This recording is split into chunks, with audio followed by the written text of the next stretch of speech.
अच्छा जी, किसी को याद है हम लास्ट टाइम क्या कर रहे थे?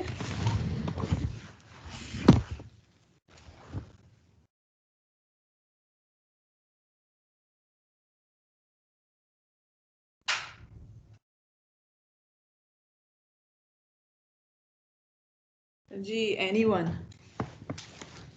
मैम हमने हमने बात लास्ट टाइम, की थी ऑर्थोगोनल बेसिस की, ऑर्थोनॉर्मल बेसिस की, ठीक है और उसके बाद सबसे लास्ट पे हमने एरर देखा था कि मिनिमम किस तरह आ रहा है। जी, हमने ये देखा था कि जब अगर मिनिमम एरर होता मिनिमम, और अगर हम किसी भी वेक्टर स्पेस से सब स्पेस पे जो है वो उसकी अप्रोक्सीमेशन फाइंड आउट करने की कोशिश करते हैं, तो मिनिमम एरर हमारे पास उस सिचुएशन में आता है जबकि वो ऑर्थोगोनल टू द सब स्पेस हो, प्रोवाइडेड के जो इनर प्रोडक्ट हमने डिफाइन किया हुआ है वो डॉट प्रोडक्ट हो, और जो इंड्यूस नॉर्म है वो कौन सा नॉर्म हो? L2 नॉर्म हो, ठीक है। तो उस केस में जो है वो हमने देखा था कि we actually prove this thing कि minimum error is only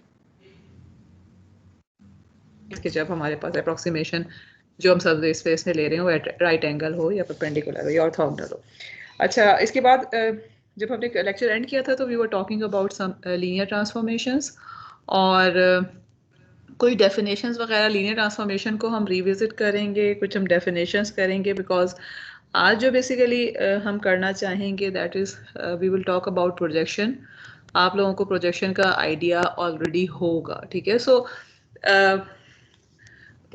what we are actually trying to solve it कि हमारे पास let's suppose कि if I have a system of equation, और let's suppose कि मैं I am given this ax equal to y, और जिसमें जो है वो, या ये कि अभी जो आगे हम करेंगे उसमें मैंने अगेन आपकी बुक से लिया हुआ है, तो इसमें इन्होंने इस तरह से जो है वो सिस्टम इक्वेशन को रिप्रेजेंट किया हुआ है, ठीक है। तो in both the cases it doesn't matter basically, मैंने सिर्फ इसलिए इसको इस तरह से लिखा हुआ है कि यू डोंट गेट कंफ्यूज, क्योंकि इस केस में जो जेनेरिक है या आपकी बुक में ही इस तरह का आगे जाके नोटेशन आएगी, लेकिन फिलहाल जो जिस चैप्टर से हम बात करें, मेरा ख्याल चैप्टर नंबर 3 है, वहाँ पे जो है वो उसको इस फॉर्म में लिखा हुआ है। But in any case what we are actually seeing is के हमारे पास जो है वो कोई ऑब्जर्वेशन वेक्टर है या कोई एक वेक्टर है जो कि हमें वाई वेक्टर है इस केस की अगर मैं बात करती हूँ, या एक्स वेक्टर है जो कि हमें मिल रहा है कहीं से भी। And then what we are seeing is के ए जो है वो हमारे पास it can be any matrix. अभी जो है वो फिलहाल it can be any matrix, और इसको जो है मैं A1 A2 से लेकर A of M by N -1 तक या n तक लेके जा सकती हूँ, m-1 हम नॉर्मली इस क्लास में यूज कर रहे हैं, और ये सारे के सारे वेक्टर्स हैं। So what we are actually seeing here is कि जब मैं a को x से मल्टीप्लाई करती हूँ या c से मल्टीप्लाई करती हूँ, तो माय y, अगर मैं अगेन पहले वाले केस की बात कर रही हूँ, तो y is equal to some linear combination of, और इसमें जो है लेट्स सपोज ये let me just remove this thing for the timing, हम इसकी बात करेंगे क्योंकि इसी नोटेशन में हम जो है वो आगे प्रूफ करेंगे। सो मेरा जो x है I can write it as A1 C1 plus A2 C2 and plus so and so AM-1 CM, where C is this vector जिसको मैं C1 से लेकर CM तक लिख सकती हूँ। नाउ व्हाट वी से फ्रॉम हेयर, ये चीज़ हम बहुत दफ़ा देख चुके हैं कि इसका मतलब है कि X is a linear combination of column vectors in A, और अगर ये A इज जो थे इसके vectors if they were the basis vector, तो हम ये कह देते हैं कि जिस भी स्पेस को ये स्पैन कर रहे थे, तो कॉलम स्पेस में जो है वो हमारा X जो है वो लाइक करेगा अगर वो इसके लीनियर कॉम्बिनेशन के तौर पर लिखा जा सकता हो। अब जो चीज़ इसमें हमने देखी है, ए वेक्टर ए मैट्रिक्स जो है ना, वो मोस्टली अभी तक हमने जो बातें की हैं, वी ऑलवेज से कि जी ये ए मैट्रिक्स जो है that is actually matrix of different basis vector, ठीक है। तो इसका मतलब है कि अगर मैंने APM तक लिया हुआ है तो इसका सो इट मीन्स कि I can have a P dimensional vector space जिसको स्पैन कर रहा है। लेकिन हमने ये बात नहीं की कि ये जो हमारे पास कोफिशिएंट्स आ रहे हैं, how can we get them, कि जिससे हम ये x को जनरेट कर सकें, ठीक है। तो एक तो ये कि c's कैसे निकाल सकते हैं, दूसरी चीज़ ये कि अगेन अप्रोक्सीमेशन प्रॉब्लम, जिस तरह हम बात करते रह गए हैं, what if a is not actually linear combination of these p's। तो इस केस में हम क्या करेंगे कि x की जगह we will actually find some x hat and we will say कि अच्छा ये x तो नहीं है linear combination, but this x hat is something which is the linear combination of these let me A1 ये सारे एज का जो है लीनियर कॉम्बिनेशन है, ठीक है। या मैं ये कह दूं कि एक्स हैट को जो है I can write x hat as A times c. Then in that case what will happen कि मेरे पास जो है एक्स माइनस एक्स हैट जो है वो सम एरर आ जाएगा। अगेन वही वाली चीज जो हम बार बार करते रहें। And then our aim is to find the situation जिसमें ये एरर जो है वो मिनिमम हो। और हमने लास्ट टाइम ये देखा था कि if you are talking about dot product as a inner product and we are talking about L2 norm जो कि इंड्यूस नॉर्म है, तो इस केस में जब भी ये ऑर्थोगोनल होगा सब स्पेस के, तो ये जो है वो हमारा ऑटोमेटिकली जो है वो मिनिमम एरर हो जाएगा। But what I am trying to say here is कि आज के जो कोर्स में आज के जो क्लास है उसमें we will try to solve for these c's, कि अगर तो ये कि x उसी वेक्टर स्पेस में करता है तो c will give us the coefficient that will form the x itself. और अगर x उस वेक्टर स्पेस में नहीं है, इट इज इन अ सब space of that vector space, तो उस केस में ये c से we will get the best approximation और उससे जो है we will find the best possible error या मिनिमम एरर जो है। तो लेट्स स्टार्ट। अच्छा, बिफोर आई स्टार्ट, आप लोगों का क्विज अगली क्लास में होना है। क्विज जो है वो मैं एंड ऑफ द क्लास में लूँगी, ठीक है, बिकॉज आई डोंट वांट के शुरू से अपलोड भी करना होता है, सारा कुछ करना होता है, तो वो फिर बहुत ज़्यादा जो है वो डिस्टर्बेंस हो जाती है। ऑफ ऑन कैंपस होता था तो normally I always try to take the quizzes at the start of the class, लेकिन ये कि यहाँ पर अपलोड करने वगैरह में मसला होता है, but it will B in the next class इंशाल्लाह। Okay, let's start with the linear transformation definition. बहुत quickly हम recap करते हैं and then we will move to next topic जो हम करना चाह रहे हैं. We talked about the linear transformation. Linear transformation is just an operator that is taking us linear operator, because हम linear transformation की बात कर रहे हैं, so it means कि it is a linear operator which is actually satisfying these conditions जो कि हमने last time देखी थी, and it is taking us from one vector space to another vector space. And so it is taking us from vector space x to vector space y, and x and y can be same also, ठीक है। जैसे हमने examples देखी थी कि there is a possibility कि x is the set of all the continuous function and then y is the set of the continuous function जो कि specific जो है वो आपके पास उनमें से कोई सबसेट है, ठीक है। और may be x is something जो कि तमाम के तमाम जो है वो फ्रीक्वेंसीज हैं, y जो है वो कट ऑफ करके जो है लो पास फिल्टर है और समथिंग लाइक दिस। तो इसकी एग्जांपल्स हमने खासी की थी, I will not go to the examples again. यहाँ पे जस्ट थोड़ी सी चीज़ जो मैं एंड में करना चाहती हूँ discuss. We actually did this example also in detail कि अब हमारे पास ये वाली जो एग्जांपल है, example number 4, इसमें what we saw was कि x is actually going from a vector space to a subspace, ठीक है। और हमारे पास जो है वो R3 से R2 में जा रहा है, एंड we saw कि इस केस में जो लीनियर ट्रांसफॉर्मेशन है this can be represented as the matrix L, यानी यहाँ पे जो है आई रोट दिस थिंग कि जो ये L है basically linear transformation. So what does it mean कि जो एग्जाम्पल जो हम बार बार इक्वेशंस लिखते हैं, जिस तरह मैं a c equal to x अगर लिखती हूँ, तो इसका क्या मतलब है कि this a is actually a linear transformation जो कि c के ऊपर अप्लाई हो रहा है। जब वो c के ऊपर अप्लाई हो रहा है तो it should be giving me this x which is a desired which is a observed vector. लेकिन ये कि अगर हमें x नहीं देता तो फिर it should give something which is near to x। Okay, इसके अलावा कुछ डेफिनेशंस हैं जो कि हम ऑलरेडी कर तो चुके हैं, लेकिन ये एक्चुअली ब्रॉडर टर्म्स में जो है वो हम बात कर रहे हैं। फॉर एग्जांपल रेंज स्पेस जो है इसको हम डिफाइन करते हैं कि अगर हमारे पास एक लीनियर ट्रांसफॉर्मेशन है, this is actually something important के इसलिए मैं ये डेफिनेशन करना चाहूँगी कि if we have a linear transformation which is going from x to y, ठीक है, और इसके रेंज स्पेस ऑफ x को, okay, let me delete all of these things.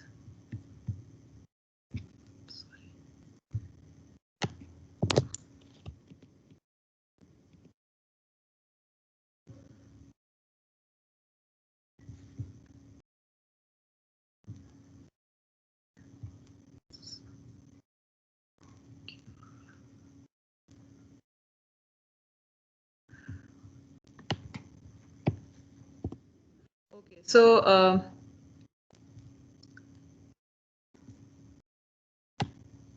जी, तो हमारे पास अगर एक लीनियर ट्रांसफॉर्मेशन है L which is going from x to y, then in that case range of L जो है we define it as the set of all the vectors y such that we get them by applying the linear transformation on the vectors from this.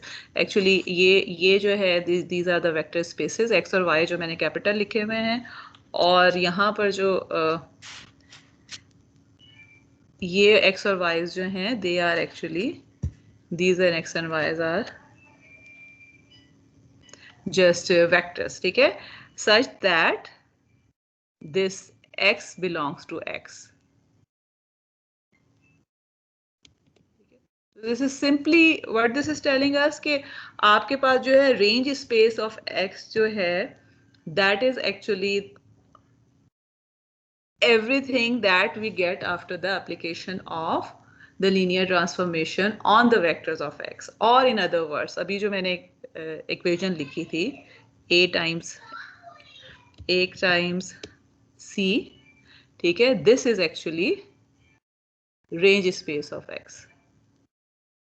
Range space of x if I know that c belongs to x.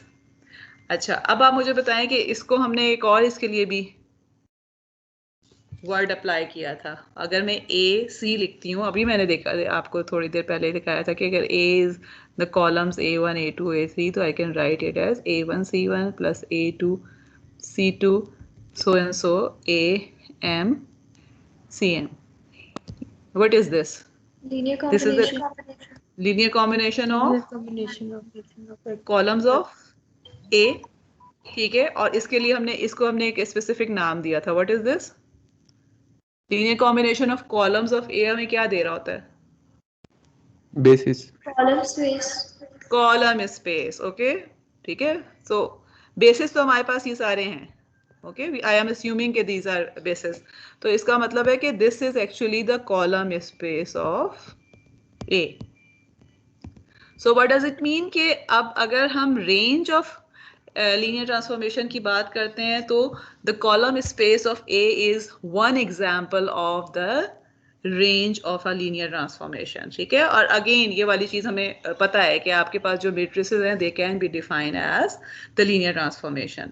So what we are saying is के linear transformation are actually giving you the different vector spaces based upon के how are you defining them. अगर हमने vectors की form में किया हुआ है और इस तरह से हम डिफाइन कर रहे हैं तो they will be giving us the column space of A. अच्छा, अब इसके बाद जो दूसरी डेफिनेशन यहाँ पे नीचे लिखी हुई है मैंने, दैट इज एक्चुअली तो इसका तो यहाँ से तो आपने चीज़ याद रखनी है वो ये कि रेंज स्पेस, अगर if you are talking about the transformation to be a matrix तो उस केस में range space is same as the column space. And next definition जो है वो तो खैर नाम से ही हमें पता चल रहा है कि नेक्स्ट क्या डिफाइन किया हुआ है, हमने नल स्पेस डिफाइन किया हुआ है. और नल स्पेस के लिए हमने क्या इक्वेशन लिखी हुई है? Okay, so null space is defined as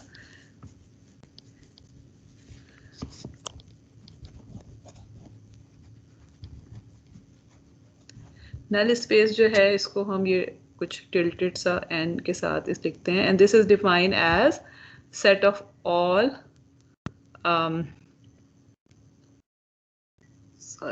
set of all x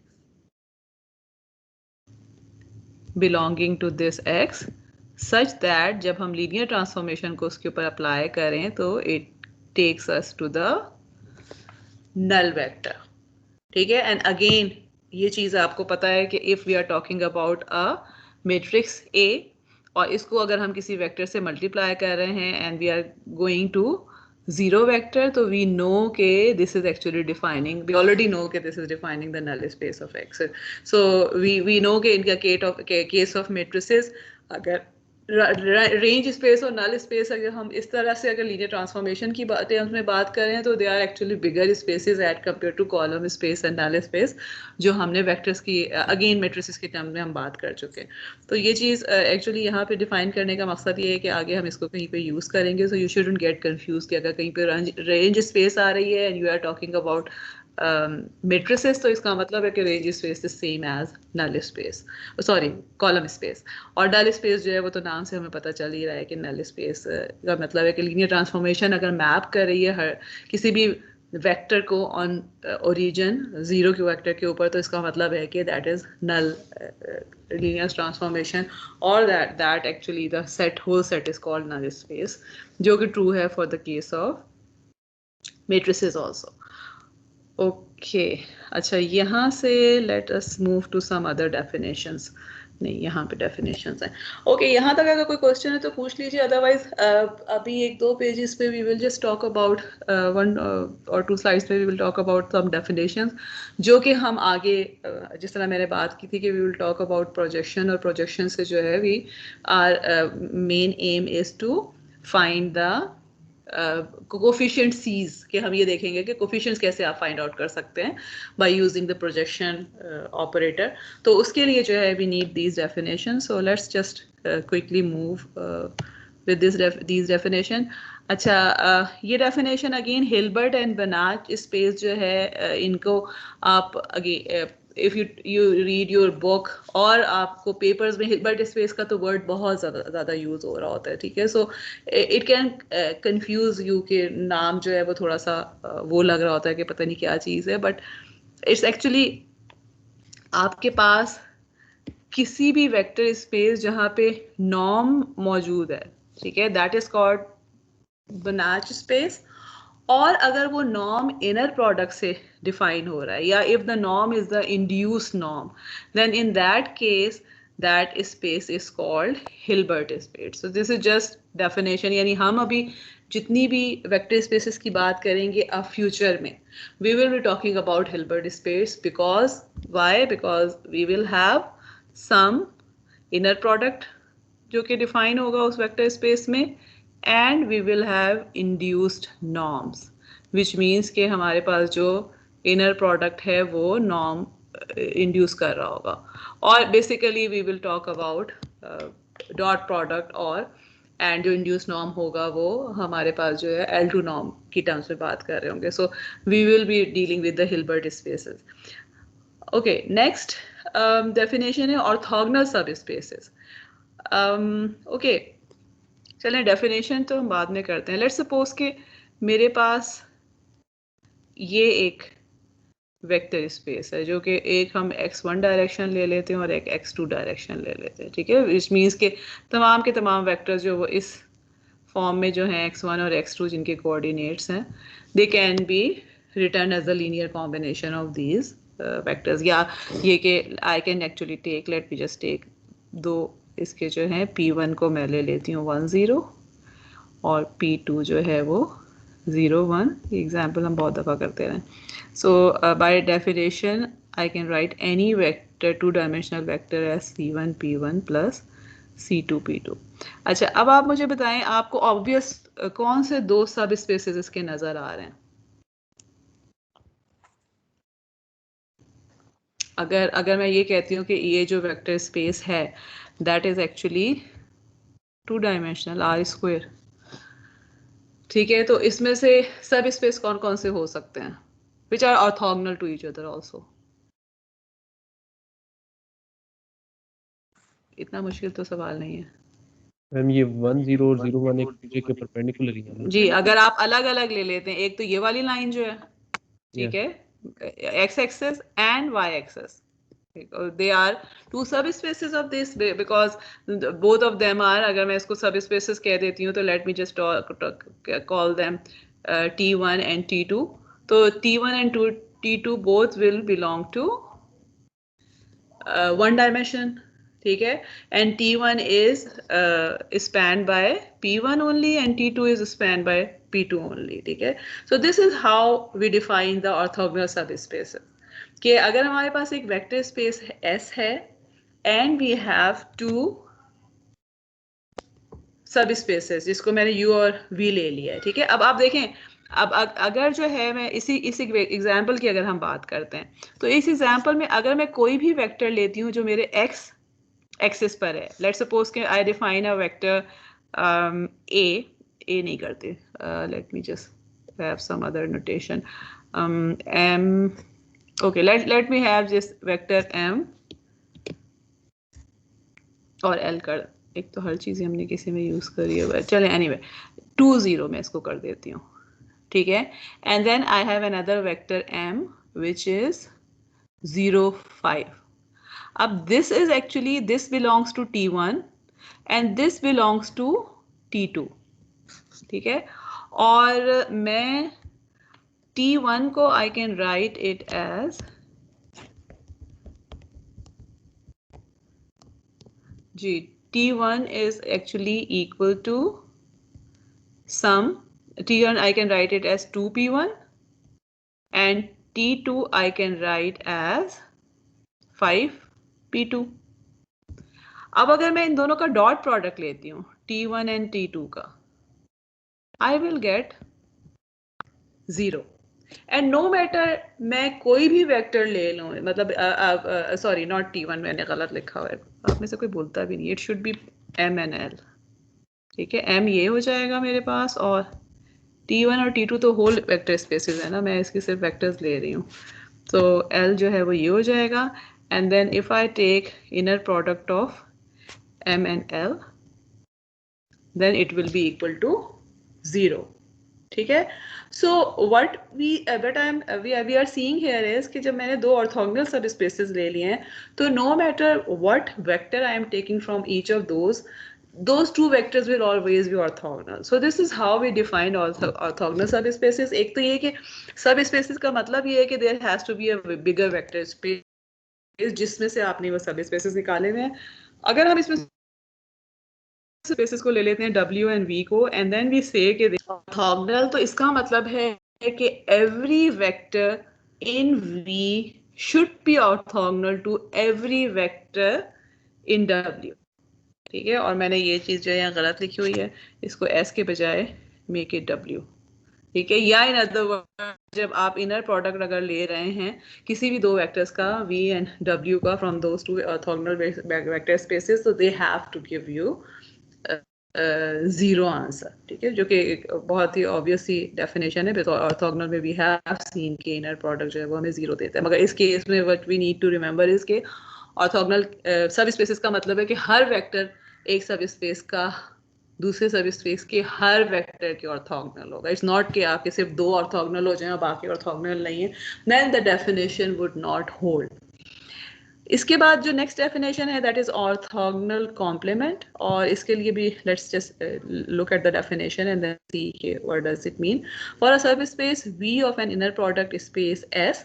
अब देखिए जब मैं प्रोडक्ट स्पेस की बात कर रही हूँ ना, इस मीन्स के जो भी वेक्टर स्पेस मैं ले रही हूँ उसमें इनर प्रोडक्ट इज डिफाइंड, और नॉर्मली अनलेस एंड अनटिल हम कहीं पे एक्सप्लिसिटली मेंशन करें, in future we always talk about inner product to be dot product. So in any case, in general term, what we are saying is if we have a subspace V of an inner product space S, the space of all vectors orthogonal to V are called the orthogonal complement of V. ठीक है. Again this something very obvious कि जिस तरह मैंने ये figure बनाई हुई है, फर्ज करें कि ये आपके पास 3 डायमेंशनल वेक्टर स्पेस है और आपने इसमें से जो है वो 2 डायमेंशन जो है वो लेट्स सपोज कि ये मेरे पास जो है वो मैंने ये जो डायमेंशंस हैं दो y और z ले लेते हैं, या x1 और x2 लेट्स सपोज कि इसको मैंने डिफाइन किए हुए हैं. तो इसका मतलब है कि ये जो थर्ड डायमेंशन में जो भी वेक्टर्स होंगे दे will B orthogonal complement of V which are orthogonal to V, और इसको हम डिनोट जो है वो V और उसके ऊपर जो है वो एक ऑर्थोगोनल का साइन जो है, इस तरह का साइन, इससे हम रिप्रेजेंट कर रहे होते हैं, ठीक है। और दिस इज अगेन इम्पॉर्टेंट कि अगर आप ऑर्थोगोनल कॉम्प्लीमेंट की बात कर रहे हैं तो ऑर्थोगोनल कॉम्प्लीमेंट ऑफ अ सब स्पेस इज इटसेल्फ अ सब स्पेस। और अगर आप फर्ज करें कि दो अगर सब स्पेस एक दूसरे के ऑर्थोगोनल हैं तो इसका मतलब है एक दूसरे के वो ऑर्थोगोनल कॉम्प्लीमेंट भी होंगे, बिकॉज ऑफ द रीजन कि आपके पास जो सब स्पेस में नहीं, मतलब वो एक दूसरे के तमाम के तमाम वेक्टर्स जो होंगे वो एक दूसरे के ऑर्थोगोनल मिल रहे होंगे। अच्छा, इसके अलावा डिसजॉइंट सब spaces, again this is obvious from the name कि डिसजॉइंट सब स्पेसेस का क्या मतलब है कि यू हैव टू सब spaces of a vector space जिसमें कॉमन चीज जो है वो सिर्फ और सिर्फ जीरो वेक्टर, ठीक है। इसके अलावा जो है वो कोई भी अगर वेक्टर कॉमन नहीं है तो इसका मतलब है कि दे विल बी डिसजॉइंट सब स्पेसेस। इनमें से कुछ डेफिनेशंस हम आगे यूज़ करेंगे, कुछ हम यूज़ नहीं भी करेंगे, अभी आगे जाके करेंगे, but let's just talk just study them and then move forward. अच्छा, इसके अलावा again this is something important. चलें, इसको करने से पहले मुझे आप में से कोई बताए प्रोजेक्शन का आपके जहन में क्या idea, what is the projection of a, projections की है ना लीनियर अलजेब्रा में कहीं ना कहीं, राइट? जी, कौन बताएगा what are projections? Projection basically means angles. Projection mean angle, okay. So इसका मतलब है कि अगर फर्ज करें कि मेरे पास ये वेक्टर स्पेस है और प्रोजेक्शन अगर मैं किसी चीज़ की बनाना चाहती हूँ उसके ऊपर, तो कैसे बनाऊँ? मुझे इतना आइडिया तो नहीं है, लेकिन मतलब प्रोजेक्शन का मतलब एंगल ही होता है शायद। ओके, चलें, एनीवन एल्स? तो अगर मैं ये कहती हूँ कि प्रोजेक्शन किसी भी एक वेक्टर का जो है वो प्रोजेक्ट कर रहे हैं किसी जगह पर, तो व्हाट डज इट मीन? पढ़ा हुआ है प्रोजेक्शन कि नहीं पढ़ा हुआ लीनियर अलजेब्रा में? No ma'am. अच्छा, अच्छा, मेरे जहन में ये था कि सबने अंडरग्रेड में पढ़ा हुआ होता है। एनीवे, चलें, we will do it now. Okay, so let me define, कहाँ चला गया?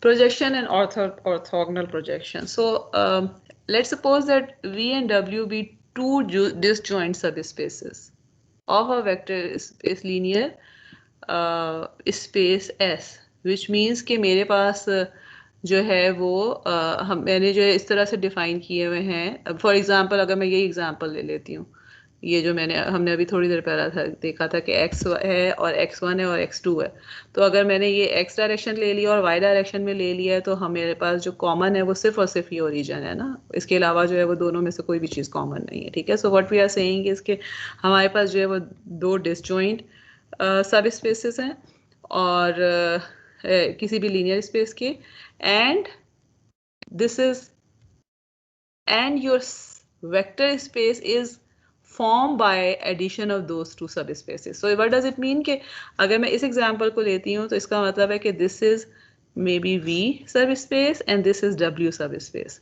तो we know that कि अगर मैं V और W दोनों को combine कर रही हूँ in such a way कि मेरे पास जो V और W को जो है combine करूँ तो इसका मतलब है एक जो है वो x1 डायरेक्शन को कवर कर रहा है, दूसरा x2 को कर रहा है, तो कंबाइन करके ये दोनों डायमेंशंस को कवर कर रहे होंगे, ठीक है। या this is kind of going back कि आपके पास जो है वेक्टर स्पेस से सब स्पेस अगर आपके पास जनरेट हुए हुए हैं तो you can actually take all of दो sub spaces and then if you combine them. Addition का मतलब ऐसे एडिशन नहीं है कि आप इस एलिमेंट बाय एलिमेंट एडिशन कर रहे हैं, बट इट डज मीन के इट जस्ट मीन कि आप जो है वो स्पेसेस को कंबाइन कर रहे हैं, तो एक स्पेस एक्स एक्सिस को कवर करिए, दूसरी स्पेस वाई एक्सिस को कवर करिए, तो इसका मतलब है कि दोनों कंबाइन होकर पूरे का पूरा एक्स वाई एक्सिस को कवर कर रहे होंगे। देन इन दैट केस अब मेरे पास अगर कोई भी वेक्टर, लेट्स सपोज कि मैंने यहाँ पर x is a vector which belongs to the whole vector space S, and S जो है वो actually is x is r square, ठीक है, और मेरे पास जो v है this actually is r which is x की डायरेक्शन में और w इज अगेन r, ठीक है, वन डायरेक्शन में, एक x डायरेक्शन में, एक y डायरेक्शन में. So if I am writing any vector x here, then it will have two components. एक component जो है देखें ना, अगर मैं इसको इस तरह से plot कर देती हूँ, if this is a vector x, this is the vector x, तो इसका एक component इस direction में, एक component इस direction में, which means कि इसका एक component जो है वो v बेस सब स्पेस की डायरेक्शन में और दूसरा w सब स्पेस की डायरेक्शन में, या in other words I can write x as combination of a vector in subspace v plus a vector in subspace w. ठीक है, this is not something difficult to understand कि x जो है वो मेरा वेक्टर स्पेस से belong करता है, तो जाहिर है कि उसके कंपोनेंट अगर वो पूरे वेक्टर स्पेस से बिलोंग कर रहा है तो it will have components in all the subspaces because उस all subspaces से मिलकर वो वेक्टर स्पेस बना हुआ है. Now प्रोजेक्शन का क्या मतलब है कि लेट्स सपोज कि मैं एक लीनियर ऑपरेटर डिफाइन करती हूँ एंड आई टेल यू कि the linear operator should be such that it is taking me from the vector space two is सब स्पेस v. ठीक है, so what does it mean कि अब मैं क्या चाह रही हूँ, इसका मतलब है कि what I am saying is कि जो भी p है, और मोस्ट प्रोबेबली जाहिर है अगर मैं हम अगर इस तरह से बात कर रहे हैं डिस्क्रीट जो है वो सब वेक्टर स्पेसेस की बात कर रहे हैं जिसमें वेक्टर्स जो हैं आपके पास कॉलम्स की फॉर्म में मौजूद हैं, तो p would most probably be a matrix here because we know कि अगर इस तरह के वेक्टर्स अनलेस एंड अनटिल के वेक्टर्स आपके पास कंटिन्यूस फंक्शन है या मैट्रिसेस हैं, तो फिर जाहिर है कि जो लीनियर ऑपरेटर है उसकी भी डेफिनेशन चेंज हो जाएगी. ठीक है, लेकिन जो एग्जांपल मैंने अभी फिलहाल ली है इसमें अगर मैं वेक्टर स्पेस की बात कर रही हूँ तो दिस लीनियर ट्रांसफॉर्मेशन और p would be something which is a vector space. So what I am saying is कि इसका क्या मतलब है कि if I apply this p linear transformation on the vector x, I get the component of vector in the direction of subspace v. Okay, how would we make it pictorially? Let me. So what we are saying here is कि हमारे पास ये 2 dimensional है चीज़, ठीक है, और मेरे पास एक vector x है यहाँ पर. मैंने उसको किसी भी जो है वो p से मल्टीप्लाई किया, I don't know that p, मगर मैंने जब उस p से मल्टीप्लाई किया है तो अब ये x के दो कंपोनेंट्स कौन कौन से थे हमने थोड़ी देर पहले देखे हैं कि अगर x ये है हमारे पास तो इसके एक कंपोनेंट ये है और एक कंपोनेंट ये है. तो if I multiply it by p I am getting just this component, मेरे पास ये कंपोनेंट जो है वो खत्म हो गया. ठीक है, then in that case we will call p to be the projection operator. So let me repeat this thing, this is important. ये वही चीज़ है जो कि हम पहले से देखते हुए आ रहे हैं कि हमारे पास जो है वो x है, मैं उसकी अप्रोक्सीमेशन एक सब स्पेस पे निकालना चाह रही हूँ जिसको हम x हैट कह रहे हैं. तो बेसिकली हम क्या करते हैं, हम वी हैव सीन के आप किसी मैट्रिक्स से मल्टीप्लाई कर रहे हैं and then you are getting the approximation. लेकिन what we are saying is कि ये जो मैट्रिक्स हमने यहाँ पे डिफाइन किया हुआ या जो भी हमने ऑपरेशन उसके ऊपर अप्लाई कर रहे हैं, that is called linear transformation, and that linear transformation has a specific name जिसको projection कहते हैं. अगर वो आपको एक पूरा वेक्टर जो है उसके कंपोनेंट्स प्रोवाइड कर रहा हो, यानी लीनियर ट्रांसफॉर्मेशन की एप्लीकेशन के बाद आपको उसके कंपोनेंट्स मिल रहे हों. ठीक है, सो let's see the definition from here. So what we are saying is कि अगर हमारे पास w and v and w be the disjoint subspaces of a linear space S, so that S is formed by the combination of both v and w, and then any vector x belonging to, we have seen this thing, x can be written as linear combination of v and w. Then we introduce the linear projection operator, which is defined as something that is giving us the component of x in the direction of one of the subspaces. ठीक है, अच्छा, one question, let me suppose कि मेरे पास मैंने projection operator apply किया x के ऊपर, okay let मी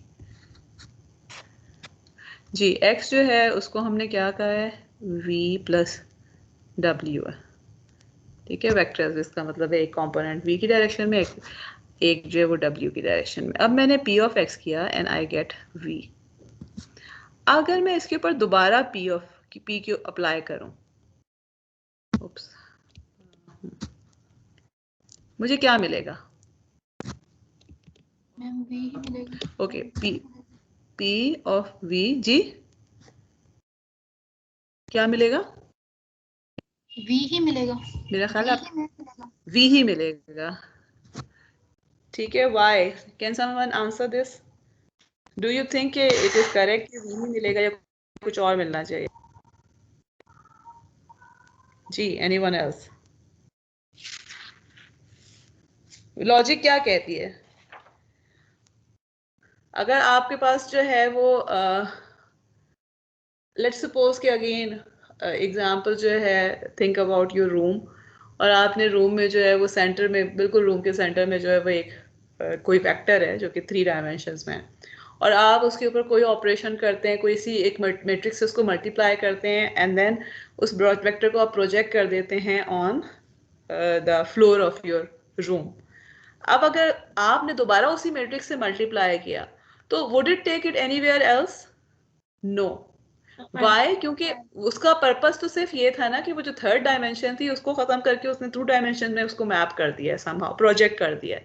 तो अब आप ऑलरेडी 2 डायमेंशन के, उसने तो थर्ड डायमेंशन को खत्म कर दिया, तो थर्ड तो ऑलरेडी है ही नहीं।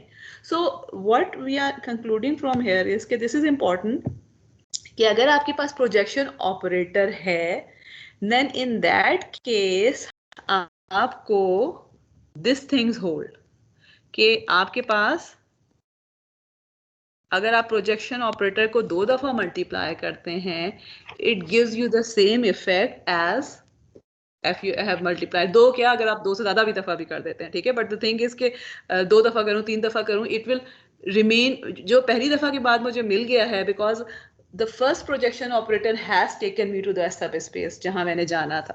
अब जो उसका पर्पस तो वहां पहुंचाना था, तो उसने वहां पहुंचा दिया। अब नो मैटर मैं उसको जितनी दफा भी अप्लाई करूं, it will not take me anywhere else because it is not suppose to, unless and until कि आप ऑपरेटर ही चेंज कर देते हैं, दैट इज समथिंग एल्स। लेकिन अगर आप उसी ऑपरेटर को यूज कर रहे हैं तो it will give you the same result. And other thing is कि फर्ज करें कि मेरे पास जो x है, x was already something जो कि इस डायरेक्शन में था। लेट्स सपोज कि मेरा x था ही यही, ठीक है। इस केस में क्या होगा, if x equal to x अगर था ही v1 की डायरेक्शन में, तो इसका मतलब है कि इसका w कंपोनेंट जो है वो तो ऑलरेडी 0 है। So in other words what will happen, मैं प्रोजेक्शन को अगर अप्लाई भी कर दूं तो it will still give me the same value x, because of the reason कि x is the whole x is in already in a subspace, ठीक है।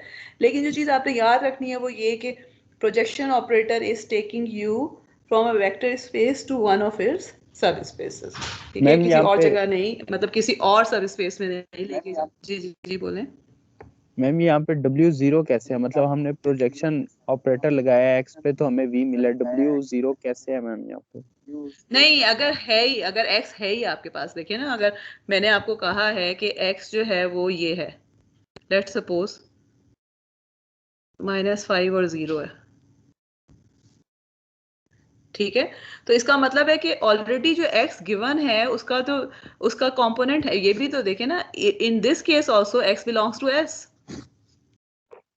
s जो है वो तो इस पूरे 2 डायमेंशन को कवर कर रहा है ना। तो अगर टू स्टार्ट विद आपका जो x था वो था ही along one of the subspaces, तो उस केस में अगेन मैं ये एग्जांपल बार बार आप लोगों को जो है वो आपके रूम की दे रही होती हूँ कि फर्ज करें कि अगर आपके पास, आप जिस रूम में बैठे हुए आपके रूफ के ऊपर एक फ्लोर के ऊपर जो है वो कोई चीज पड़ी हुई है, और आप वहां वेक्टर किसी एक जो है वो कॉर्नर से जो है वो वेक्टर ड्रॉ कर रहे हैं, तो अब आप 3 डायमेंशन में तो वो चीज ऑलरेडी है ही नहीं ना। इसका मतलब है कि थर्ड डायमेंशन तो उसकी 0 ही है। तो अगर मैं आपको कहती हूँ कि इस चीज को आपने मैप करना है द फ्लोर अगेन, तो it will be the same vector because वो तो ऑलरेडी है ही फ्लोर पर ना उसका। अगर वो 3 डायमेंशन में होता तो फिर आप उसको मूव कर सकते थे या प्रोजेक्ट कर सकते थे, जब वो 3 डायमेंशन में है ही नहीं। तो दीज आर सर्टेन थिंग्स कि जो आपने जहन में रखनी है कि एक तो ये कि प्रोजेक्शन वाला जो है वो सर्विस स्पेस पे लेके जा रहा होता है, विच मीन्स कि वन ऑफ द कंपोनेंट्स जो है वो आपको दे रहा होता है किसी भी वेक्टर के।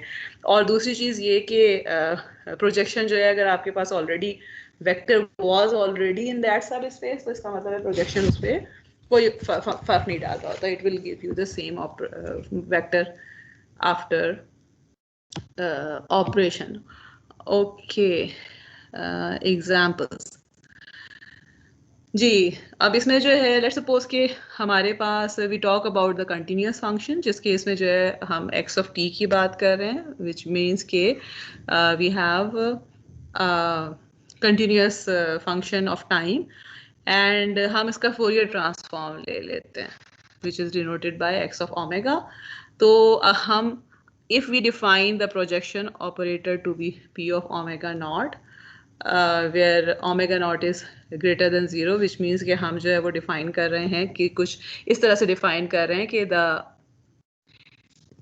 it is keeping the operator when applied on the set of all the Fourier transform, it is giving us the value of the signals from minus omega naught to omega naught। तो इसका मतलब क्या है कि projection operator जो है वो pass filter कर रहा है कि ये माइनस ओमेगा नॉट से ओमेगा नॉट के दरमियान की जो फ्रीक्वेंसीज हैं वो आपको दे रहा है, बाकी फ्रीक्वेंसीज को ट्रंकेट कर, ठीक है।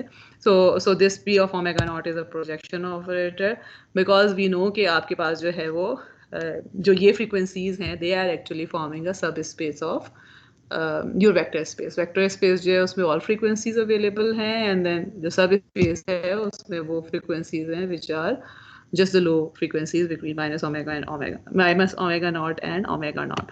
And this is similarly another example जो कि टाइम डोमेन में उसी तरह ट्रंकेशन कर रही है कि आपके पास जो है वो x of t डिफाइन है for all the values of t, और उसमें से प्रोजेक्शन ऑपरेटर जो है this is taking just a सब space which is covering all the values of x between some minus t to t। तो इसका मतलब है कि this is again projecting on this subspace and यहाँ और आगे जो है I have given an example of a matrix जो कि projection matrix है, और इसको आप देख लें कि अगर हम 3 dimensional vector में के ऊपर अगर अप्लाई कर रहे हैं तो उस केस में we are going from projection operator क्या कर रहा है एस जो है वो R3 से हमें R2 में लेके जा रहा है, ठीक है। Again kind of the same example जो मैं आपको बार बार देती हूँ कि अगर आप 3 डायमेंशनल रूम की बात करें तो this is actually making the third dimension equal to 0 कि आपके पास 3। और अब आप देखें कि अगर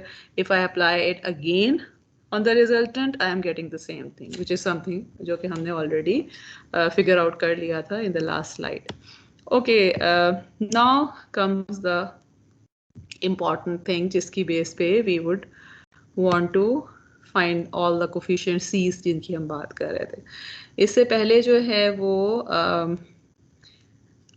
okay, so let's talk about the theorem और उसके बाद we will see के 2-3 थ्योरम है जिसको हम सिर्फ डिफाइन करेंगे, इनको हम प्रूव नहीं करेंगे, लेकिन इनको जो है वो हम आगे यूज़ करेंगे। So we need the definitions.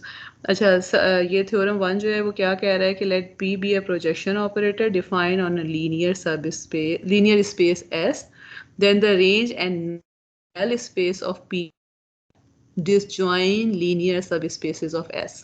अब देखें ये अगर आप जो है we actually have already discuss this, हम जो है वो डिटेल में हमने नल और रेंज स्पेस के रेफरेंस से बात नहीं की थी बिकॉज ये एक ब्रॉडर है, लेकिन we actually talked about null space and column space of matrices.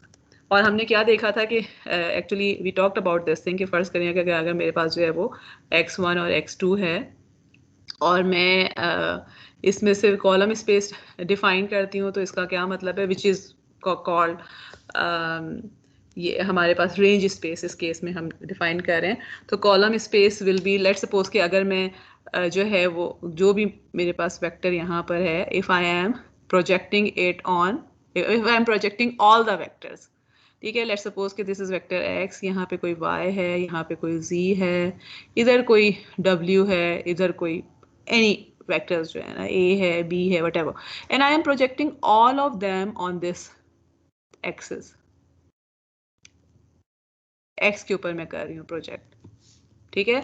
तो अब आप देखिए कि क्या हो रहा है, इन तमाम वेक्टर्स के जो components along the x direction है वो इंटैक्ट हैं, ठीक है। लेकिन इसका मतलब है कि जो y डायरेक्शन के जो कंपोनेंट्स है they are all going to zero, which means कि all the vectors that involve the y component vectors जो है they are actually taking going to null spaces, ठीक है। और जो बाकी आपके पास जो ये vectors ये वाले जो हैं हमारे पास components जो हैं ये कॉलम स्पेस या सॉरी नॉट कॉलम स्पेस, हम इसको क्या कह सकते हैं कि सो दे आर, यहाँ पे हम इसको रेंज स्पेस की बात कर रहे हैं। So what we are actually just saying is कि रेंज स्पेस और null space they are two orthogonal सब स्पेसेस। और अगर आपके पास एक वेक्टर स्पेस है और आपने उस वेक्टर स्पेस को पूरे का पूरा किसी सब स्पेस पे प्रोजेक्ट कर दिया है, तो जो आपके पास जितने वेक्टर्स ख़त्म हो गए हैं वो they are all going to null space. So अब आपके पास जो वेक्टर्स सब स्पेस के रेंज स्पेस पे या सब स्पेस से जो डिफाइन हो रहे हैं that would B actually in the range space of your vector space, और बाकी जो वेक्टर्स हैं वो नल स्पेस पे जा रहे हैं, ठीक है। ये आगे अगेन हम जाके इसकी एग्जांपल्स जो है वो काफ़ी करेंगे। और आई एम नॉट श्योर कि आप में से किसी ने जो है वो मशीन लर्निंग वगैरह यूज़ की है कभी। मशीन लर्निंग में अगेन ये कॉन्सेप्ट बहुत ज़्यादा यूज़ हो रहा होता है कि यू एक्चुअली प्रोजेक्ट करके जो है आप एरर आपका जनरेट हो रहा होता है, but you are projecting from a bigger space to a smaller space. Actually dimensionality reduction वगैरह बहुत ज़्यादा यूज़ होता है, तो मतलब there are so many things जो कि हम यूज़ कर रहे होते हैं, but the idea is the same कि कुछ चीज़ें जीरो पे जा रही हैं, मैप हो रही हैं, यानी they no longer remain there. For example अगर आप ये एग्जांपल देखते हैं तो अब देखें एक्स कंपोनेंट मुझे सारे के सारे मिलेंगे, लेकिन अगर मैं दोबारा से ये वेक्टर्स निकालना चाहूँ I don't have any way of knowing कि ये जो एक्स कंपोनेंट था इसका कॉरस्पॉन्डिंग वाई कंपोनेंट यहाँ पे था या यहाँ पे था या यहाँ पे था, बिकॉज मैंने तो एक दफ़ा जो है उसको प्रोजेक्ट करके जो है एक्स कंपोनेंट एक्सट्रैक्ट कर लिया। वाई के कॉरस्पॉन्डिंग जितनी भी इंफॉर्मेशन थी it is somehow going to null space, and both of those combine are making the vector space. Another thing is कि null space and range space are orthogonal to each other, ठीक है। इसको भी again let's just remember this thing और use करेंगे हम जब आगे करते हैं। ओके, दिस इज समथिंग जो कि हमने डिराइव करना है। Okay, we have time, so जी लेट्स स्टार्ट। अब हम करना क्या चाहते हैं, the approximation problem in Hilbert space और orthogonal projection on a line. ये आपकी ये जितनी भी डेफिनेशंस आज मैंने करवाई हैं, ये वाले जो प्रूफ है, ये सारे का सारा आपका जो टेक्स्ट बुक है टॉड के मून की जो बुक है उसकी मेरा ख्याल है चैप्टर नंबर शायद 3rd में या 4th में है। I don't remember exactly the chapter number, लेकिन उस चैप्टर नंबर का नाम ही मेरा ख्याल है वेक्टर स्पेसेस और समथिंग लाइक दिस है। मैं उसको बाद में आप लोगों को वो कर दूंगी, लेकिन ये कि आपको खुद भी मिल जाना चाहिए। So everything is in that book. अगर आप और इसको डिटेल में पढ़ना चाहते हैं, जिस तरह मैंने थ्योरम्स सिर्फ उठाए हुए, I have not actually talked about the proof, क्योंकि हमें जो है वो फ़िलहाल प्रूफ की इतनी ज़रूरत नहीं थी। प्रूफ हम सिर्फ वही वाले करते हैं जो कि हमें ज़रूरी चाहिए होते हैं। तो यहाँ पर जो है मगर अगर आप चाहते हैं कि अपना वो प्रूफ देखना चाहते हैं तो you can always go to that book और ट्राई टू रीड इट कि क्या हो रहा है। Okay, let me actually go to a new page. अब जब जो हम orthogonal projection on a line या approximation problem in Hilbert space की बात कर रहे हैं, उसमें what we are actually saying is कि लेट्स सपोज कि मैं सिंपलेस्ट एग्जांपल से स्टार्ट करती हूँ। लेट्स सपोज कि मेरा जो वेक्टर स्पेस है this is 2-dimensional vector space, which means यही वाली चीज। ओके, एंड लेट्स सपोज कि मेरे पास सब स्पेस है which is T and this subspace belongs to S, which means that this subspace will be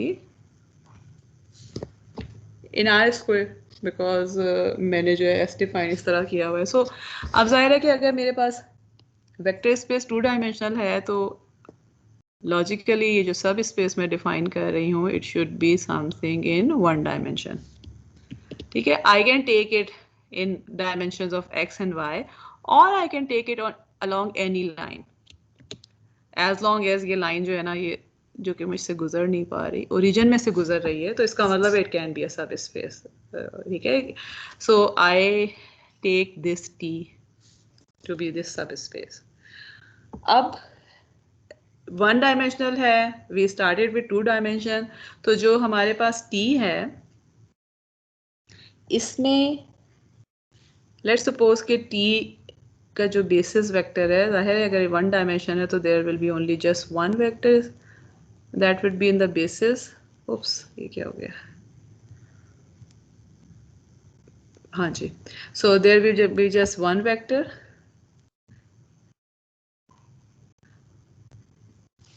और लेट्स सपोज के हम इस वेक्टर को कह देते हैं कि T is actually spanned by this vector P1. ठीक है. नाउ लेट्स सपोज के I have a vector X that belongs to R square. ठीक है. या ये क्या मेरे पास जो है वो एक्चुअल जो वेक्टर R स्क्वायर का मतलब क्या है कि vector X will be in vector space S, और इसको मैं let me right it somewhere here, this is X. ठीक है. एंड लेट्स सपोज के आई कैन ओके, अगर मैं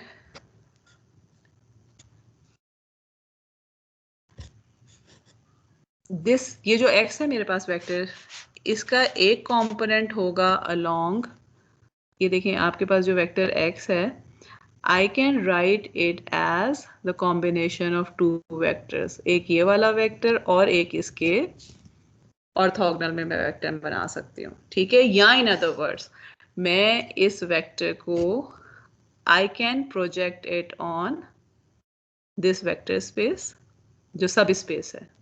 ठीक है.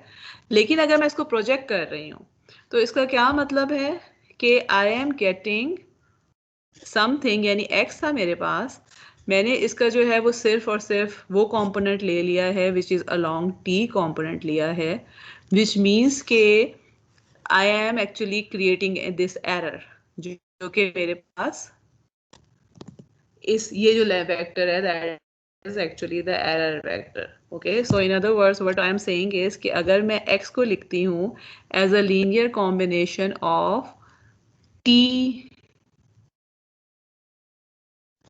सब स्पेस, तो इसका है कि this is actually equal to linear combination of C1 V1 plus some error vector E. Okay. And ये जिस तरह से हम पहले भी देखते आए हैं, लेट मी जस्ट डिफाइन ये पॉइंट जहाँ पे ये प्रोजेक्ट हो रहा है, I define this point to be X hat. अभी तक कोई भी चीज़ जो है वो नई नहीं है, सिर्फ ये कि टर्मिनोलॉजी नहीं है. बट इससे पहले जो है वो हमने सिर्फ ये कहा था कि we are trying to find the approximation of X in a सब स्पेस. अब हमने उस अप्रोक्सीमेशन को एक नाम दे दिया है कि we are projecting X on the सब स्पेस T. और हमें ये पता है कि जब भी हम प्रोजेक्ट कर रहे हैं और उसको, बिकॉज देखें बाय डेफिनेशन मेरे पास जो S है, अगर ये 2 डायमेंशनल वेक्टर इस केस है तो इसके सब स्पेस, इसके जो बेसिस वेक्टर्स हैं वो 2 होने चाहिए. सो इसका मतलब है कि एक्चुअल में my this vector S should be equal to this thing, but I am not given this P2.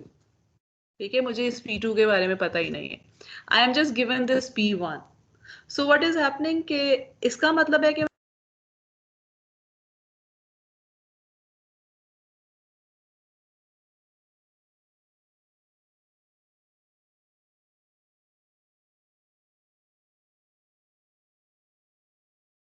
Ma'am आपका माइक म्यूट हो गया.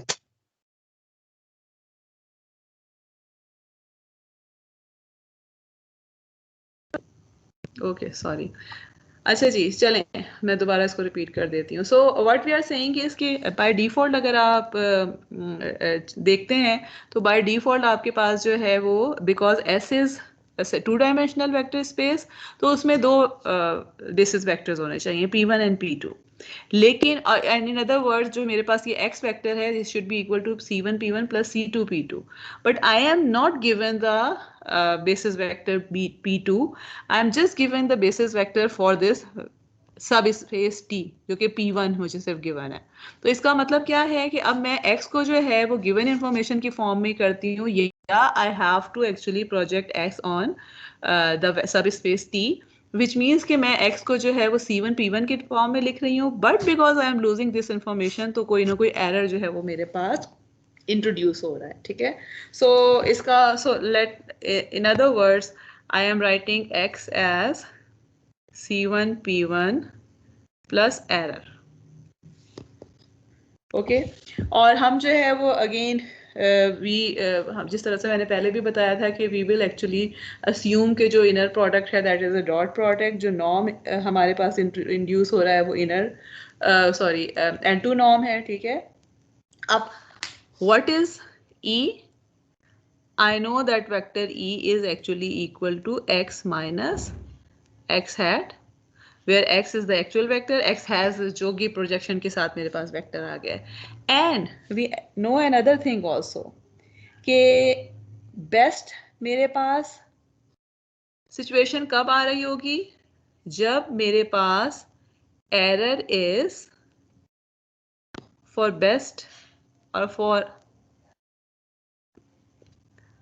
best approximation. क्या कंडीशन होनी चाहिए? Error best approximation.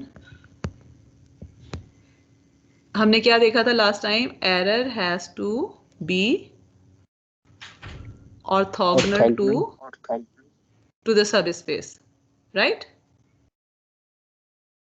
ठीक है. ये हमने शुरू में लास्ट टाइम हमने इसको प्रूव किया था. एंड वी नो कि अगर हमारे पास inner product is dot product, norm is L2 norm, तो इस केस में बेस्ट अप्रोक्सीमेशन का मतलब ये है कि error has to be orthogonal to the सब space T. And sub space T का क्या मतलब है कि error has to be orthogonal to every vector in T, which means के error has to be orthogonal to P1 also, क्योंकि अब मेरे पास let me make the figure again. This is T और T जो है P1 इसका basis vector है, तो इसका मतलब है कि P1 is also on T. So in other words what I can write is कि मेरा जो error vector है इसका inner product with P1 should be equal to 0. Right, everyone agrees with this because आपके पास जो है error vector is orthogonal to P1. Yes, ma'am. And ठीक है. जी जी बोलें. जी. Is there a question?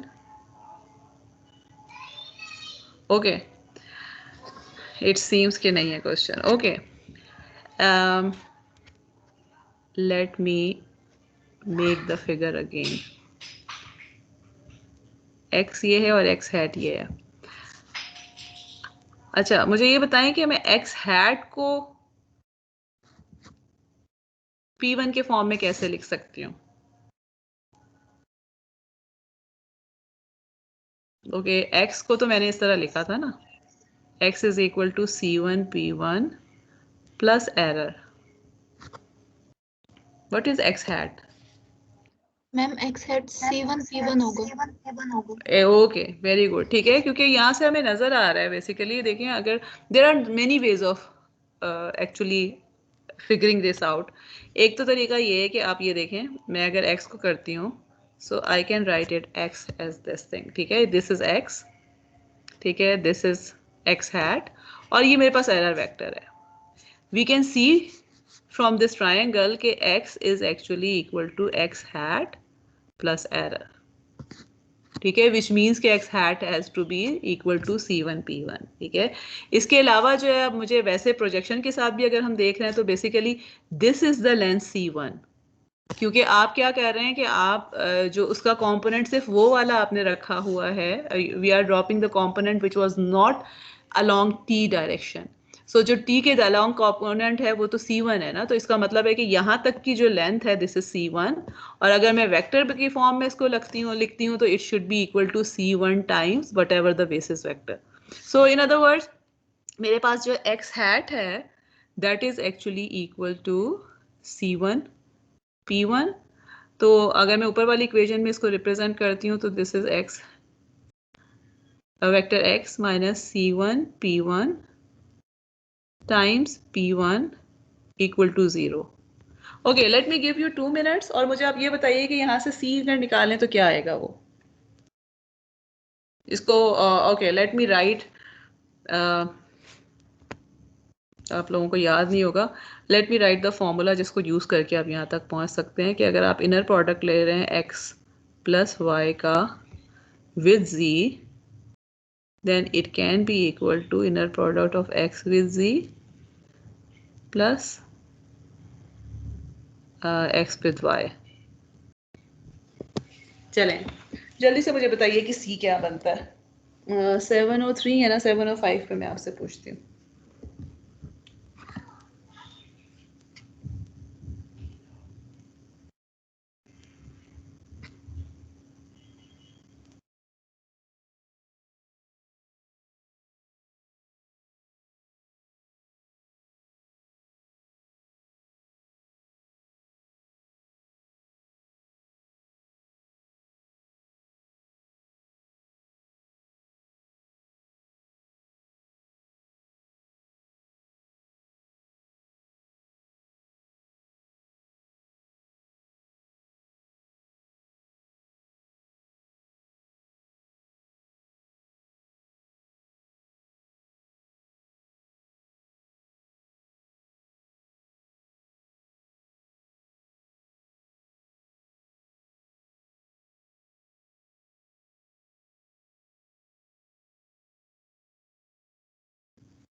Ji anyone?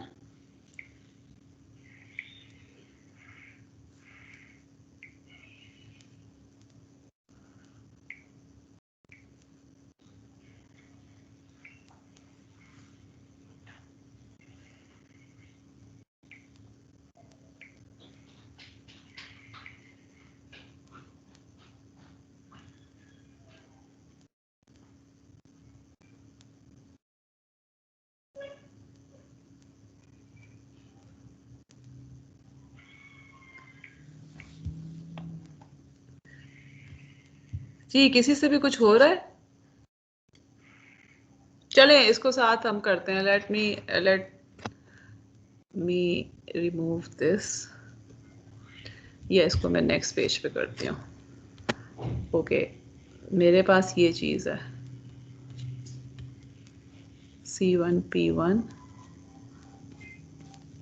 Times p1 equal to 0. इसको कैसे open करूँ right hand side को? How can I x inner product with p1 minus c1 p1 inner product with p1, right? Yes, ma'am. Okay, so it means अच्छा अब c1 is a scalar, so there is another property कि अगर आपके पास scalar अंदर जाके multiply कर रहे हैं या बाहर मल्टीप्लाई करके इनर प्रोडक्ट ले रहे हैं, it should be the same. So इसका मतलब है कि I can write it as x p1 जी minus c1 p1 equal to 0, which means के x p1 is equal to c1 and then p अगर आप किसी वेक्टर का उसी के साथ इनर प्रोडक्ट ले रहे हो तो क्या मिलता है हमें? इंड्यूस नॉर्म अगर आप की टर्म्स में बात कर रहे हैं तो what will this be? This will be norm square. ठीक है कि आपके पास जो है वो L2 नॉर्म स्क्वायर हो जाएगा. So it will be this thing, और यहाँ से मुझे c1 is equal to inner product of x with p1 divided by norm of p1. Okay, so this is how you find कि ये जो x था, ये जो प्रोजेक्शन हो रहा है सब स्पेस पर, ये लेंथ क्या है, ये किस जगह पे जाके, यानी दिस इज एक्चुअली C1 कि जो हम निकाल रहे हैं, ठीक है। और वो हम कैसे निकाल रहे हैं कि we take the inner product of the actual vector x with the basis vector, और उसको हम बेसिस वेक्टर के नॉर्म से डिवाइड करेंगे। Okay, let me go back, जो मैंने यहाँ पे सारी कहानी लिखी हुई है। And okay, so this is what we are getting from here, ठीक है। और ये जो है वो फिगर मैंने इसको बेसिकली वो जो थोड़ी सी इस तरह से करके बनाई हुई थी। तो बेसिक देखें, बेसिकली जो ये it may seem strange to you, let me make it in another color, it may seem strange to you कि मैंने जो था वो हमारे पास x1 और x2 तो ये था ना, और हमें जो नज़र आ रहा है कि this was x1 axis and this was x2 axis, तो ये t जो है वो इस तरह क्यों ले लिया। तो this is actually, this just think of it as rotation of your x1 x2 axes, ठीक है। जिसमें से अब अगर आप इसको रोटेट, मैं इसको इस तरह इस डायरेक्शन में रोटेट कर रही हूँ, तो आई एम गेटिंग x1 की जगह है this is actually some x1 prime and this is x2 prime. तो जो चीज़ें आप x1 और x2 से स्पैन कर रहे थे वो x1 और x2 प्राइम से भी स्पैन करेंगे, because this is exactly the same, वो ऑर्थोगोनल है, जस्ट ये कि रोटेटेड वो है, ठीक है। And this is just kind of कि फॉर एग्जांपल लेट्स सपोज कि हम और आप जो हैं वो हॉरिजॉन्टल और वर्टिकल की बात करते हैं, there is some other maybe species जो कि आपको सेम डायमेंशंस की बात करते हैं, बट इंस्टेड ऑफ हॉरिजॉन्टल और वर्टिकल वो एंगल की बात कर रहे हैं, ठीक है। But it doesn't matter because whatever you can explain with this, you can explain with this. And so this is just kind of saying कि आपके पास जो बेसिस वेक्टर थे जो कि यहाँ पे थे, उन बेसिस वेक्टर को समहाउ आपने ट्रांसफॉर्म करके सेम वेक्टर स्पेस के लिए दूसरे वेक्टर बेसिस वेक्टर्स डिफाइन कर लिए। और जब मैं ये कह रही हूँ कि प्रोजेक्ट में इसके ऊपर कर रही हूँ, इसका मतलब है कि मैंने ये जो डायमेंशन x2 प्राइम है इसको समहाउ ख़त्म ही कर दिया है, ठीक है। तो वी आर, लेकिन ये कि you shouldn't be confuse by this thing कि ये टिल्टेड वाले में क्यों ले रहे हैं, ठीक है। It shouldn't matter, it is just saying कि कोई भी स्पेसिफिक वेक्टर ले लिया और मैं ये कह रही हूँ कि दिस इज माई एक्सेस और everything should go on that. और एंड दिस इज अगेन, ये हवाओं में बातें नहीं है, एक्चुअल में मैं बार बार आप लोगों से क्लासिफिकेशन और मशीन लर्निंग का इसलिए पूछती हूँ क्योंकि because we actually do this in real life कि हम जो है वो डायमेंशन कम भी करते हैं and then we actually map on certain dimensions which is not actually the standard basis होते हैं, हम एक और बेसिस सेट के ऊपर कर रहे होते हैं बिकॉज ऑफ वेरियस रीजंस। तो लेकिन ये कि यहाँ पे जो मैंने फिगर बनाई है बेसिकली, अब ये वाली जो नज़र आ रही है, just in order to make the things easier, मैंने इस वाला जो ये वाला है इसको मैंने हॉरिजॉन्टली बना दिया है। तो वही वाली जो फिगर मैंने पीछे भी आगे किसी स्लाइड पे बनाई हुई थी कि ये basically it is kind of a rectangle. तो what we are actually getting it, C1 जो है this is actually this length कि जो बेस उस स्पेसिफिक लाइन के ऊपर या उस स्पेसिफिक सब स्पेस के ऊपर जो हमारे पास 0 से वहाँ x हैट तक जो भी वेक्टर की लेंथ आ रही है, that is actually C1 which is the coefficient which you already know कि अगर अगेन अब स्टैंडर्ड अगर बेसिस की बात कर लेती हूँ मैं, तो हमें पता है कि अगर मेरे पास कोई भी वेक्टर है जिसको मैं लेट्स सपोज के 3 और 2 वेक्टर है और स्टैंडर्ड बेसिस है जिसका मतलब है कि मेरे पास 1 0 और 0 1 है, तो what will happen, I have this 3 times 1 0 plus 2 times 0 1. So this is actually C1 which is the length of the vector in the x I direction कह लें या जो भी आपके पास x axis पे, and this is the length of the vector on y direction. तो यही चीज़ हम कर रहे हैं, सिर्फ ये कि what we are saying is कि हम standard के बजाय we are talking about the whole broader sense कि आपके पास कोई भी वेक्टर स्पेस का बेसिस वेक्टर्स अगर हैं, if they are basis vectors, तो इसका मतलब है कि आप लीनियर कॉम्बिनेशन से बेसिस वेक्टर के इनर प्रोडक्ट वगैरह से ये कोफिशिएंट निकाल सकते हैं। Okay, what will happen if I have 2 dimensional sub space, for example जिस तरह मैंने ये नीचे फिगर बनाई हुई है कि I have 3 dimensional vector space और इसमें से 2 डायमेंशन पे मैं मैप कर रही हूँ। So how do we take how do we take out the equation in this case, ठीक है। अब उन्हीं लाइंस के ऊपर जो है वो we will start। अब इसका क्या मतलब है कि मेरे पास जो है x जो था, मेरा x जो था वो 3 डायमेंशन में था, और x हैट जो है दैट इज अगेन वो जो मैं बार बार आप लोगों को कहती हूँ कि just think about your room. तो दिस इज काइंड ऑफ ये जो है मेरे पास, this is kind of your floor of your room, और ये छत तक जो है वो x जो वर्टिकल डायरेक्शन में था, तो x was something hanging in the room, और वहां से हम उसको फ्लोर के ऊपर मैप करना चाह रहे हैं। तो इस केस में what will happen कि this x will be equal to linear combination of the basis vector of subspace t जो है अब इसमें because वो 2 dimensional है तो उसके 2 basis vectors हैं, and plus some error, and x hat is in that 2 dimensional vector space, so x hat is c1 p1 plus c2 p2, and in this case we need to find 2 components कि x hat का जो component p1 की direction में है and x hat का component in p2 direction, which means कि c1 और c2 हमने दोनों निकाल रहे हैं।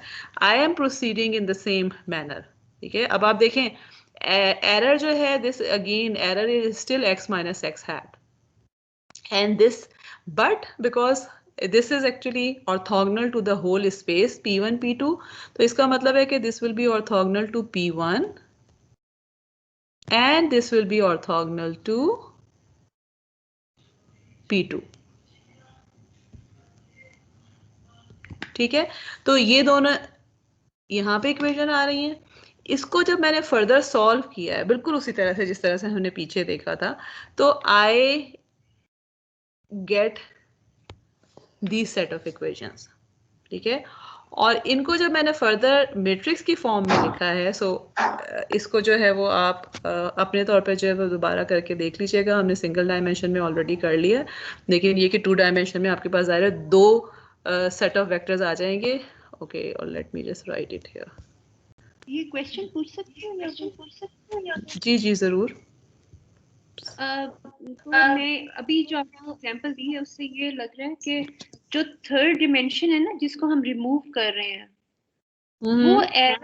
वो एरर बन जाती है ऑब्वियसली। जी जी बिल्कुल बिल्कुल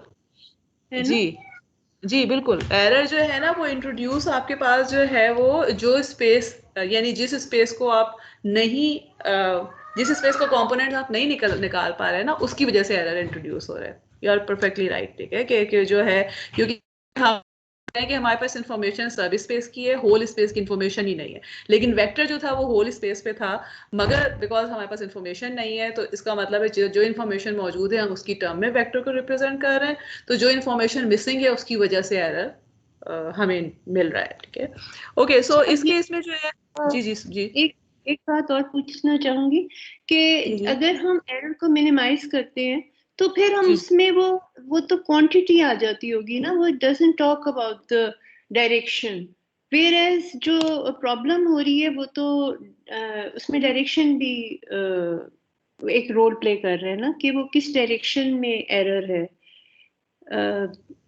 जी जी, लेकिन जब वो इंफॉर्मेशन अगर हमारे पास बची नहीं है ना, मतलब फॉर एग्जांपल आप जो है वो C1 और C2 अगर निकालना चाह रहे हैं, ठीक है, और आप वो C1 और C2 निकालना चाह रहे हैं जो कि आपके पास मिनिमम एरर दे रहा हो, तो उस केस में थर्ड डायमेंशन तो हमें मिलेगी नहीं किसी सूरत ना, बिकॉज दैट इज लॉस्ट, ठीक है। तो डायरेक्शन हमें पता तो है कि फॉर एग्जांपल आपके पास जो छत की डायरेक्शन थी जो टुवर्ड्स द रूफ जा रही थी, उस डायरेक्शन में एरर आया हुआ है, लेकिन इट डजंट मैटर कि उस डायरेक्शन में वो वेक्टर किस जगह पर था। What we are now trying to मतलब जो हम मिनिमाइज अगर करना है, इस कोर्स में हम नहीं पढ़ेंगे कि हम मिनिमाइज कैसे करना चाह रहे हैं, बिकॉज इस कोर्स में for this course we have just assume कि अगर ऑर्थोगोनल है तो वो मिनिमम ही होगा, ठीक है। मतलब हम ये नहीं करेंगे कि बारी बारी जो है ना उसको लेके कर रहे हो, ठीक है।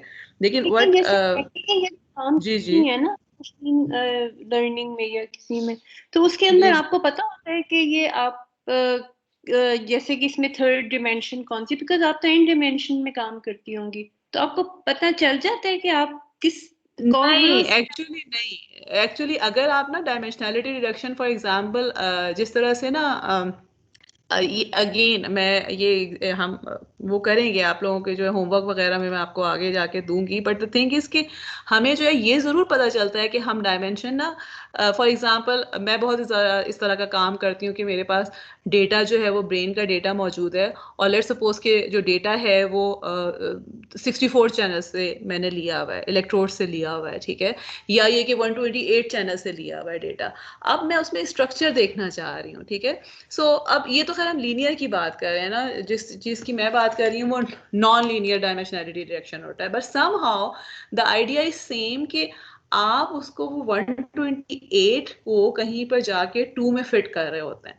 अब वो 126 इसका मतलब है कहीं पे खो गई हैं चीजें जो है, ठीक है, but what we try to actually वहां पे जो है ना, मतलब पर्पस जो है वो ये नहीं होता जो यहाँ पर हम करने की कोशिश कर रहे हैं। लेकिन द थिंग इज कि अगर मैं डायमेंशनैलिटी रिड्यूस करके 2 डायमेंशन में लेकर आ रही हूँ ना, तो मेरा मोस्ट प्रोबेबली पर्पस जो है वो ये होगा कि मुझे ना पता चले कि वो जो 128 डायमेंशन में जो चीजें क्लोज थी वो क्लोज ही रहे, यानी स्ट्रक्चर मैं देखना चाह रही हूँ, विजुअलाइज करना चाह रही हूँ, ठीक है। लेकिन जो आप बात कर रही है ना कि मुझे ये पता चले कि वो कौन सी 126 डायमेंशन थी, दैट एक्चुअली डजंट हैपन, ठीक है। दूसरी चीज, जब आप आगे जाके करेंगे ना मशीन लर्निंग में, तो मशीन लर्निंग में ऐसा नहीं होता कि जो डेटा है उसको वैसे ही दे दिया। फॉर एग्जांपल फर्ज करें कि मेरी अगर एक तस्वीर है और मेरे पास लेट्स सपोज कि 6000 तस्वीरें हैं और मैं उनको क्लासीफाई करना चाहती हूँ 4 ग्रुप्स में, तो मैं उनकी पिक्सल वैल्यू नहीं दे रही होंगी, ठीक है। For example I can say कि जी अगर मेरे पास इसके 256 बाय 256 हैं और उनको सारों को मैं एक वेक्टर की फॉर्म में कर दूं, तो ये तो मेरे पास बहुत वेक्टर बन गया जिसकी डायमेंशन 256 बाय 256 हो जाएंगी, ठीक है। तो आप जब उसमें काम करते हैं ना, तो हम पहली बात तो ये है कि डेटा इटसेल्फ तो दे ही नहीं रहे होते, हम फीचर्स दे रहे होते हैं उसमें से, विच मीन्स के मैं मोस्ट प्रोबेबली उसकी इंटेंसिटी निकाल के दे दूंगी, मैं जो हो उसका मीन देख के दे दूंगी, मैं उसका वेरिएंस अगेन डिपेंडिंग अपॉन कि मेरा डाटा किस तरह से स्कैटर्ड है। जहां मुझे लग रहा है कि फॉर एग्जांपल मेरे स्टूडेंट्स ने वो किया, एक डिवाइस बनाई जिसमें उन्होंने सिर्फ ये किया कि जी अगर आप मुट्ठी बंद करते हैं थोड़ी देर के लिए, तो उस केस में आप का सिग्नल जनरेट हो जाए। अच्छा, और डेटा हम कहाँ से ले रहे थे, हम मसल से डेटा ले रहे थे। अब there was something very simple कि जो चीज़ हमें नजर आ रही थी वो ये कि जब मसल से मैंने डेटा लिया है, तो मुट्ठी बंद करने से पहले जितनी उसकी जो भी इंटेंसिटी थी ना, जिसका मैग्नीट्यूड था, मुट्ठी बंद करने के बाद क्योंकि वो मसल्स थोड़े स्टिफ हो जाते हैं, ज़्यादा आपके पास एक्टिविटी आ जाती है या ज़्यादा स्ट्रेंथ आ जाती है, तो एकदम से थ्रेशोल्ड बढ़ जाता है। तो उसमें बजाय इसके कि अब मैंने डेटा फर्ज करें कि 4 सेकंड का लिया है और and I am taking it at 512 samples पर सेकंड, तो वो तो 4 सेकंड का पूरा डेटा डाल के मैं कोई प्रोसेसिंग रियल टाइम में करूंगी तो दैट वुड बी इम्पॉसिबल, क्योंकि वो वाली जो चीज़ है इतना रियल टाइम में कैसे आपका जो है ना, मतलब हम चाहते थे कि वो इंफॉर्मेशन कहीं ट्रांसफर हो वाईफाई के थ्रू। तो instead of giving the real data, मतलब पूरा डेटा, हमने क्या किया, हमने उसके फीचर्स देखे कि अच्छा एक तो फीचर ये है कि मुझे नजर आ रहा है कि अगर मैं मीन ले लेती हूँ तो जो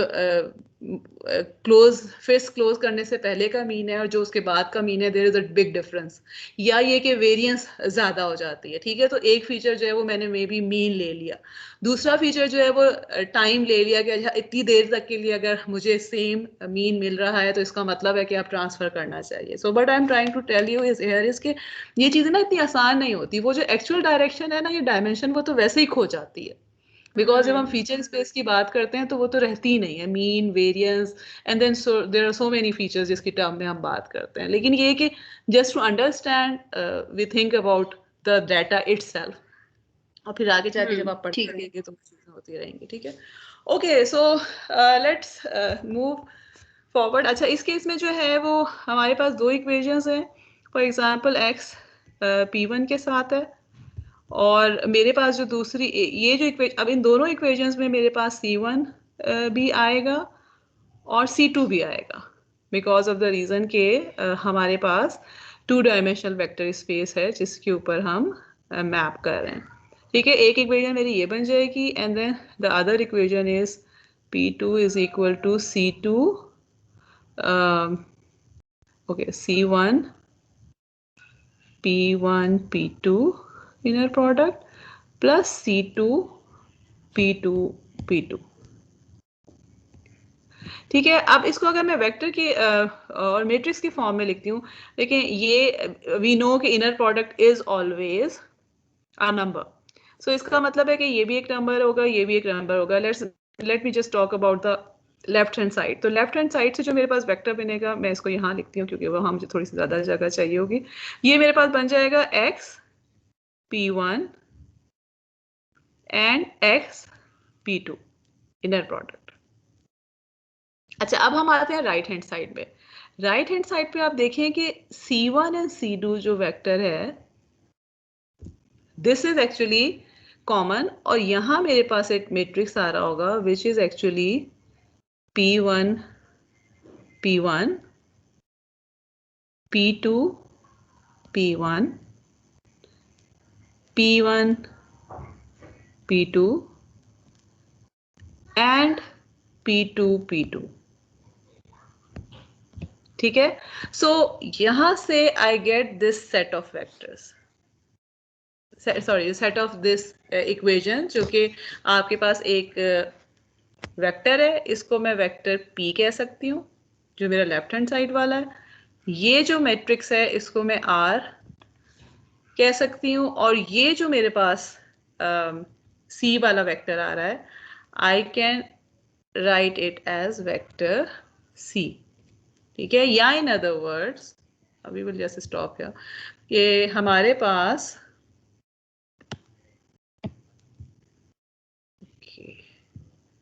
जी. तो अगर मैं इसको फाइनल फॉर्म में लिखती हूँ तो आई गेट दिस थिंग. अच्छा, अब नेक्स्ट टाइम पे जो है वो हम इसको जनरलाइज करेंगे for n number of equations, कि अगर आपके पास फर्ज करें कि आप n डायमेंशन से n-1 डायमेंशन में जा रहे हैं, तो उस वक्त क्या होगा. लेकिन ये कि अब मैं यहाँ पे स्टॉप कर दूंगी. जो आपको next time I want you to do before the next class, ये वाली एग्जाम्पल आप करके आइएगा. ठीक है, इस एग्जाम्पल में जो है देयर इज नथिंग कि जो आपको मुश्किल हो समझने में. We have a vector x, जो कि हम वही 3 डायमेंशन वाला वेक्टर है. ठीक है, 1 2 3, और आई have 2 basis vectors which means कि there will be covering 2 dimensions. ठीक है, 3 डायमेंशंस को ये नहीं कवर कर रहे होंगे. यहाँ मैंने बहुत ऑब्वियस से लिए हुए भी, ये नजर भी आ रहा है कि थर्ड डायमेंशन इनमें से वो हो रही है. So what I want you to do is कि इस एग्जांपल में कि आप c1 और c2 जो है वो कंप्यूट करें by using this set of equations, और वहां से जो है just try to find out कि एरर क्या बन रहा है. ठीक है, मुझे जिस तरह नजर आ रहा है यहाँ पर जो हमने एग्जांपल देखी हुई है कि एरर जो है it should B in the third dimension, क्योंकि थर्ड डायमेंशन वाला बेसिस वेक्टर में कंपोनेंट है ही नहीं. सो इट शुड बी जो है इन द थर्ड डायमेंशन. लेकिन खैर ये जो है वो मैं अपलोड कर दूंगी PDF इसका, तो आई विल एक्सपेक्ट कि आपने ये एग्जांपल की हुई हो, और फिर उसके बाद नेक्स्ट क्लास में जो है अभी विल कंटिन्यू फ्रॉम हियर. कोई क्वेश्चन है तो पूछ लीजिए, otherwise I will stop here. Ma'am quiz में इससे पहले पहला वाला होगा ना सारा? जी, क्विज में तो मैंने आपको कहा था कि लास्ट वीक में भी मेरा ख्याल है मैंने मंडे तक का कहा है, राइट? ठीक है. हाँ, मतलब मैंने आपको इनर कॉन्टेक्स्ट प्रोडक्ट बताए हैं ना.